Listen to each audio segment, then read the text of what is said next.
Greetings, YouTube. Today we're going old school. Lara has the good camera with her in New York City, so I'm using the old backup camera. I have no idea what the quality of this is going to be, but we're going to go for it and see what happens. So the first thing we have today is outside, because I didn't feel like bringing this thing inside, which is a lawn spreader for spreading fertilizer and seed and things like that. And I picked that up at a yard sale for $5. In fact, it's still got the $5 sticker attached to it. I mean, we have a very small yard. We're not going to need one much bigger than this. And we don't do a lot of lawn care. We mow it, and that's about it. But there may be a point in the future where we want to actually do something better than that. So here we go. I figured for $5 it will get us into the whole idea without any major expenditure. And you are currently in the area behind my garage. That's my garage. There's a spare barrel, garbage barrel. So I stuck this back here because I figured no one's going to want a little dinky lawn spreader, and I don't have to keep it in my garage and take up space. So there you go.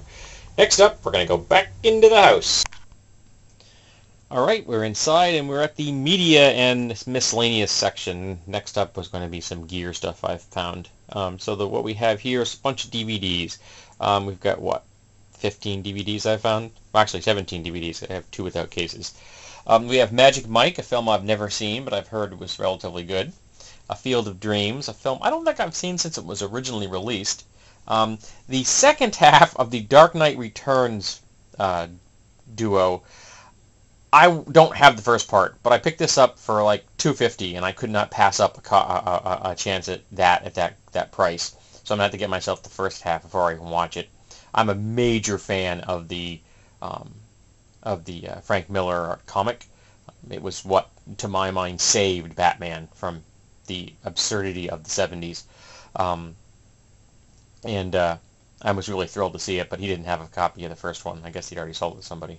Why they didn't buy the second copy, second half, I'm not really sure. Then we have The Road Warrior, a film I actually don't think I have on DVD. Now I do. And it was a good price, it was $1. Then we have The Wolverine, a film I actually haven't seen yet. So I got that for like $2.50.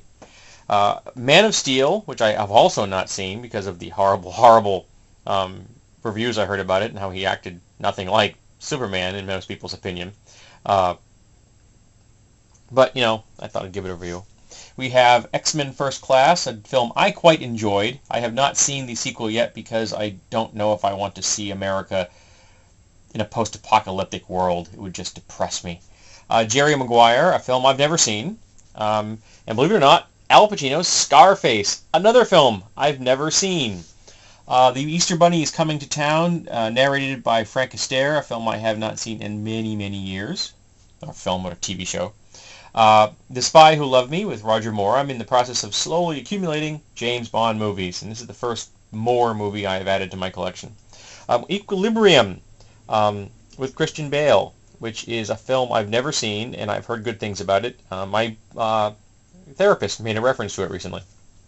The Curious Case of Benjamin Button, a film I have also not seen. Night and Day, a film I actually quite enjoyed. I think Cruise and Diaz did a great job given limited material, but I still enjoyed it, so I thought I'd give it a second viewing. Beverly Hills Cop, the Special Collector's Edition, a film I quite enjoyed when I saw it, and I've seen it more than once back when I had premium cable channels. Then we have Wreck-It Ralph and Toy Story 3, both on no strip. The DVDs are a little on the rough side. They may or may not play properly, but they were 50 cents a piece, so I'm like, for $1 in these 2 movies, I'll give it a try. Then we have Quiet Water, New Hampshire and Vermont, AMC's Canoe and Kayak Guide to the Best Ponds, Lakes, and Easy Rivers. My wife wants a paddleboard and would like a kayak, so these might be places that she could go. And then we have Land Navigation Handbook, and I'm not positive if my wife has a copy of that. I got it really cheap, so if she does, we'll donate it. I picked up a very small set of speakers, like you can store in your pocket or your gear bag. Thought I'd give them a try, see how they sound. We have a small ceramic vase, or yeah, I guess you'd call that a vase. Too high for a bowl. Picked that up. I kind of like the colors. And this, interestingly enough, I got at a place where I got some of the DVDs, and the guy just gave it to me. It's from Japan.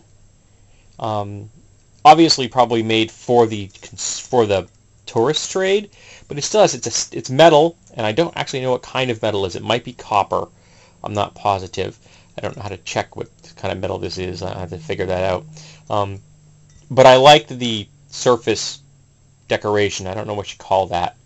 Etching, maybe? Maybe have been done with some kind of acid. I'm not positive. We have a two-toed sloth. My wife is a fan of sloths. We have a bell, which is part of the, which was done as a commemorative bell for 1776 to 1976. This is from the bicentennial celebration, and there's the company down there. It has no clapper. I'm going to have to put one in, but it is brass, and it was $1 at a yard sale, so I figured I'd recondition it. We have this wall or table mounted support for a bowl. Now, I have a large platter that I want to hang on a wall, and I bought a version of one of these things, and it wasn't deep enough. It didn't, because the platter is so big, it was too shallow, so it won't actually work. This looks like it's deep enough. I'm not sure if this is going to be spread enough apart. I'm not positive about that. But when this video is done, I'm going to go try it. I wanted to film it before I went and tried it to see if it worked. We have a Las Vegas Die 6 keychain, which I picked up because I collect dice. We have 3 strings of beads. Now, I actually bought these for $10 at a craft store. It was AC Moore.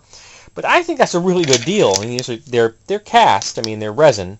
And I think that because they are resin, I should be able to very carefully open up the hole in one of these things so I can use paracord in there. I think I can do that. We're going to find out, and I have a number of them to test it on. I'll pick the color I like the least and try that one first, and if it works, then I'll try one I prefer. Then we have this platter. This is a dinner platter. That's how I'll be using it. This is an actual ceramic platter, which I thought was quite fascinating looking. I've been looking for some unusual dinnerware. I've gotten a large collection of unusual dinnerware for bowls, and now I would like to collect some more dinner plates that are on the odd side. So that, to my mind, is on the odd side. It doesn't appear to be signed at all, nor is the ceramic vase I showed you. But I liked the colors, and it was unusual, and it has this older kind of a vibe to it. It's redware. It's not stoneware. So there you have it. Here's this section. Next is going to be gear, I think.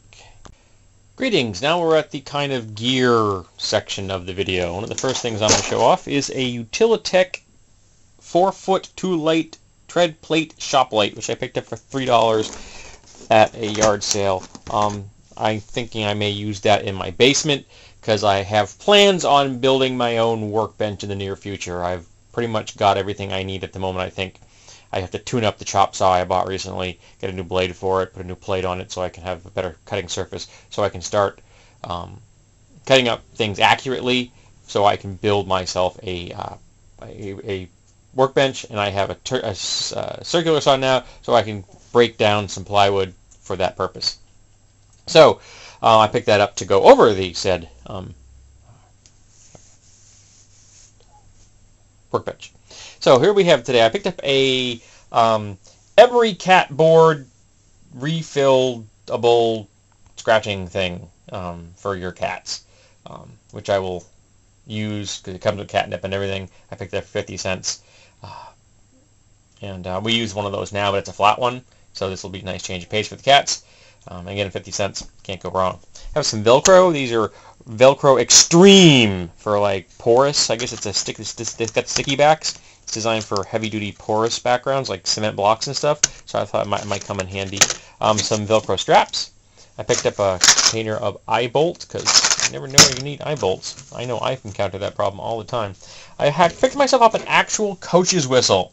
And I think it's an actual coach's whistle because the person was also selling all kinds of books about being a coach. So, coach's whistle, and mostly I was interested in the lanyard and the compass, which works. But I thought, well, I got these things for, and these, but I got these 2 large bolts, which I may use as bolts, or I may use them in a tire thumper design I have planned. I think I may make another one, and these would work well in that because they're nice and long, and I can sink them in there. Because they have a nice flush tip, it will look a little better at the end product. So that would not be nice.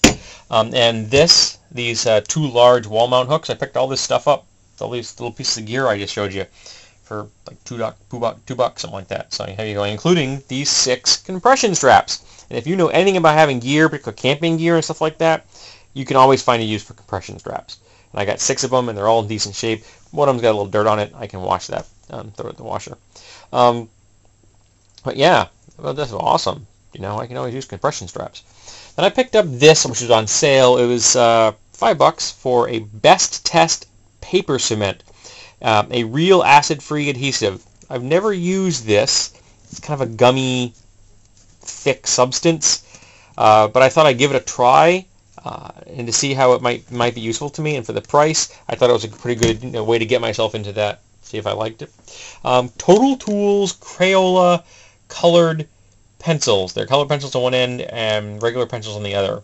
And if my wife doesn't have a use for them, I'll give them to a friend of ours who is an artist, who has a son who is a budding artist. And he falls, I think he's 6, so he falls into the 6+ category. I found a hairdryer for $5. It's an actual Revlon, and it works. My wife's been looking for a backup hairdryer, so there you go. I picked this up because we had to do some cement work, and I wanted to be able to measure out cement in something that I was not going to be concerned about harming. So this is stainless steel, and it is from Volrath. Stainless steel. What's it? Sheboygan, Michigan. And they make industrial kitchen equipment.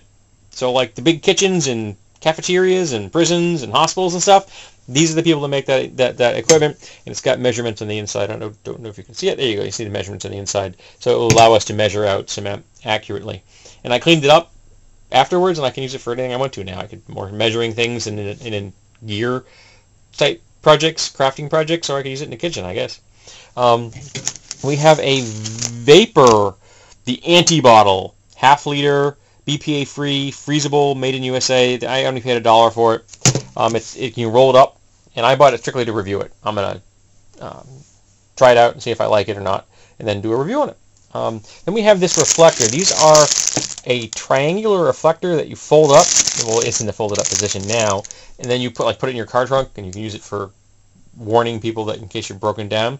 And I bought it specifically because the reflective surface, both on the back and the front, was something I might be able to use in a project. I wasn't sure if I was going to be able to find something else that I needed for it. I'll get to that in a moment. And well, here we have a container of tea lights and 2 mirrors. Now I picked up these mirrors full price, but they were for $1.30 for 2 mirrors. And this wasn't what I was sure if I could get. So I got this reflector surface, but then I found these, so I'm going to use those for the project I have in mind. And I need 1 tea light for that same project. But I paid $2 for a whole container just because I figure I can find a use for them. And if I can't, I realize I don't have a use for them, I will just donate them. But I will then have the tea light I need, or tea lights I need for the project. And these are going to be used in the same project. Can anyone tell me what that project is? This will just end up being maybe crafty material, or I could use it in a vehicle. Then we have a trailer hitch, which I paid $3 for, which is a really nice price. It's a nice shape. The guy, apparently he bought it, was the wrong size. Why he didn't return it, I'm not really sure. It is 1 7/8, 2,000 pound rating. My wife wants to get, she has a trailer hitch in the back of her RAV4, and we want to get a trailer for that. So we don't have a trailer, we just have the socket in the vehicle. So we're going to try to find a small trailer, and if we find a small trailer and it's this size, I will use this for that small trailer. And if we find a small trailer and this is not the size that we need, I think I may weaponize it. What could I do with that, huh? And then last we have an ever-ready flashlight, the Captain model. I have to look that up. Unfortunately, it's a screw bulb, and I cannot get the screw bulb out. It is old, but it actually does work, so that's cool. And it is got ever-ready here, made in USA, which has not been gone in a long time. It says U.S. Carbide, or Union Carbide rather. And it's got the ring attachment here. Oh, see if I can get it open. It does open. There we go. The ring attachment for hanging it. And I was curious, why does Union Carbide have a name on that flashlight? That doesn't make a lot of sense to me, but what do I know? But I can't get the bulb out at the moment without hurting the bulb, and I don't have any screw-in replacement LED bulbs. I just have the standard mag light pop in, pop out kind of bulbs. I bought one hoping I could use it, but it doesn't work because it's screw-in type. So I will probably find another use for that bulb. I'll change the thing, convert something else into LED. But there you go, folks. I have a whole bunch of gear that will help my wife and I do numerous projects and things around the house. And as a corollary to my earlier comment, the bracket does in fact work. So there we go. It hangs on my wall now so I can display my platter. I picked that platter up at a flea market for $5. It's a signed piece. I don't know who made it. I don't know who the artist is, but I really liked the colors and it was a nice size. And I mean, I have not had a need for a platter this large for food serving, but I can use it as food serving. It appears to be food safe. Or I can use it for display. But I wanted to put it up on the wall and show it off. So there you have it. The bracket I purchased for $0.25 does in fact work.